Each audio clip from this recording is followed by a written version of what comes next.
আজ নিয়ে চলে এসেছি জন্মাষ্টমীর স্পেশাল তালের বড়া। এখানে আমি পাকা তালটি থেকে পিউরি বার করে নিয়েছি। দিয়ে দিয়েছি আখের গুড়, পরিমাণ মতো অল্প নুন। সব কিছু ভালো করে মিশিয়ে নিতে হবে। সব কিছু গুড় ভালো করে মিশিয়ে নিচ্ছি। অল্প অল্প চালের গুঁড়ো দিয়ে একটু ব্যাটার তৈরি করে নেব। এখানে আমরা চালের গুঁড়ো পরিবর্তে সুজি আর ময়দা দিয়েও করতে পারে। এখানে আমি চালের গুঁড়ো দিয়েছি। দেখুন এভাবে ব্যাটারটি তৈরি করে নিতে হবে, না নরম না শক্ত।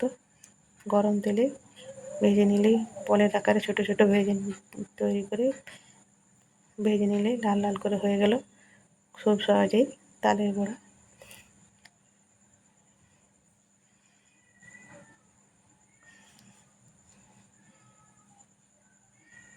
আঁচটা মিডিয়াম রাখতে হবে, তাহলে খুব সুন্দর তালের বড়াগুলি মুচমুচে এবং খুব সুন্দর খেতে হবে।